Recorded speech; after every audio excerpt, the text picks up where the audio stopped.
এই মুহূৰ্তত আমাৰ হাতত আহি পৰিছে এটা বিগ ব্ৰেকিং নিউজ। ধিং ধৰ্ষণ কাণ্ডৰ মূল অভিযুক্তৰ মৃত্যু।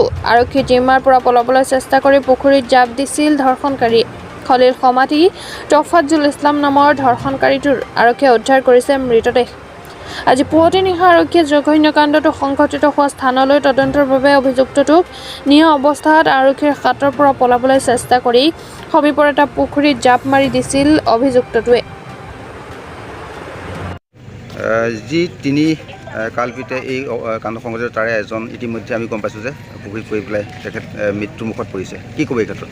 হয়, এই ক্ষেত্ৰত আচলতে এটা কথা কয় নহয়, ভগৱান বোলা এজন আছে। এই ক্ষেত্ৰত আমি ধিংবাসী ৰাইজৰ যোৱা ঘটনাটো সংঘটিত হোৱাৰ পৰা এটা তীব্ৰ প্ৰতিবাদ আছিলে, তীব্ৰ দাবী আছিলে যে দোষীক এনকাউণ্টাৰ কৰিব লাগে। কিন্তু আৰক্ষীয়ে এনকাউণ্টাৰ নকৰিলেও তাৰ ফল আৰক্ষীৰ সন্মুখতে তেওঁ নিজে পানীত জঁপিয়াই যিধৰণে মৃত্যুবৰণ কৰিলে, ইয়াক লৈ ধিংবাসী ৰাইজ সুখী।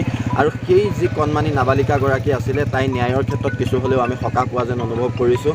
কাৰণ এটা দীঘলীয়া প্ৰচেষ্টাত চৰকাৰী ধনৰ ভাত খুৱাই থকাতকৈ এই যিটো আজি সংঘটিত হ'ল ঘটনা, যে পুৱাই এটা ভাল খবৰ ধিংবাসীৰ বাবে, কিছু আশাৰ ৰেঙনি আহিছে ধিংবাসীৰ মাজত। আৰু এই অপৰাধীৰ ক্ষেত্ৰত যাতে কোনো ধৰণৰ কম্প্ৰমাইজ নহয়, বাকী থকা দুগৰাকীৰ ক্ষেত্ৰতো যাতে আৰক্ষীয়ে নহ'লে ভগৱানেও এনেকুৱা এটা দৃষ্টিৰেই নিক্ষেপ কৰে, তাকে আমি কামনা কৰিছোঁ।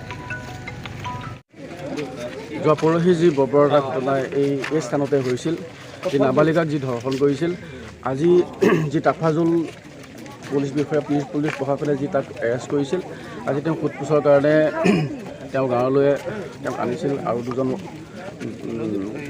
অপৰাধীক কৰায়ত্ব কৰিবৰ কাৰণে যি প্ৰচেষ্টা চলাইছিল, তাৰপৰা পুলিচ প্ৰশাসনৰ পৰা তেওঁ দৌৰি পলাই পেলাই পানীত পৰিছিল। পানীত পৰি আজি মৃত ঘোষণা হৈছে বুলি আমি গম পাইছোঁ।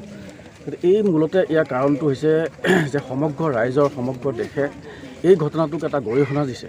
এই গৰিহণাৰ যিটো ভগৱানৰ যিটো আশীৰ্বাদ, যিটো পাপ, ৰাইজৰ যিটো বুলি কয় অভিশাপ, এই অভিশাপে তেওঁক মেৰাই ধৰিছে। আৰু এই অভিশাপৰ ফলতে তেওঁ এনকাউণ্টাৰ নকৰাৰ আগতে তেওঁ মৃত্যুবৰণ কৰিবলৈ হৈছে। গতিকে ৰাইজৰ অভিশাপ বহুত সাংঘাতিক। গতিকে কোনো অপৰাধীয়ে ৰাইজৰ কাঠগড়ৰ পৰা কোনো অপৰাধীয়ে সাৰি যাব নোৱাৰে, সেইটোকে আজি প্ৰমাণিত কৰিলে। তফাজুল হাছানৰ ঘৰ ক'ত কোম্পানী?